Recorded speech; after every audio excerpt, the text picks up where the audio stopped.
अच्छा वर्षा होए के बाद अब किसान मन ला यूरिया खाद के जरूरत पड़त है, लेकिन सोसाइटी मन में पर्याप्त यूरिया खाद नहीं मिलत है, जेकर विरोध में प्रदर्शन करत रायगढ़ जिला के बरमकेला में भाजपा कार्यकर्ता मन प्रदेश भाजपा मंत्री और पूर्व कलेक्टर ओपी चौधरी के नेतृत्व में महामहिम राज्यपाल के नाम तहसीलदार ला ज्ञापन सौंपिन। ज्ञापन में पर्याप्त यूरिया खाद के मांग, अघोषित बिजली कटौती बंद करे, किसान मन के पाछू कार्यकाल के बकाया बोनस देहे और नवंबर ले धान खरीदी करे, रकबा कटौती बंद करे और पर्याप्त बरदाना उपलब्ध कराए के मांग करे गए।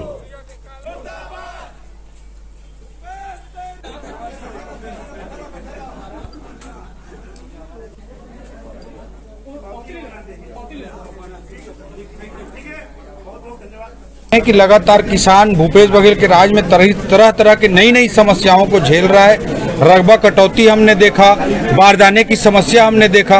अब जब अवर्षा की स्थिति 3 दिन पहले उत्पन्न हो गई थी तो अघोषित रूप से 12-12 घंटे की बिजली कटौती की जा रही थी। चारों ओर यूरिया की कालाबाजारी हो रही है। 266 रुपये का यूरिया 600-700 रुपये में मिल रहा है। इस तरह की स्थिति भूपेश बघेल ने पूरे छत्तीसगढ़ में किसान भाइयों के लिए निर्मित कर दी है। इसी के विरोध में बारिश के बीच में हमारे सभी किसान, भारतीय जनता पार्टी से जुड़े हुए सभी लोग किसानों के हित में संघर्ष की लड़ाई, सड़क की लड़ाई लड़ने के लिए आगे आए हैं। और शायद इसी सड़क की लड़ाई से पसीज कर इंद्र देवता पिछले 3 दिन से जब से इस आंदोलन की घोषणा हुई है तब से पानी बरसा रहे हैं। भारतीय जनता पार्टी ने पूरे प्रदेश व्यापी ब्लॉक स्तरीय धरना और प्रदर्शन का कार्यक्रम आज छत्तीसगढ़ के सभी ब्लॉक मुख्यालयों पर आयोजित किया है।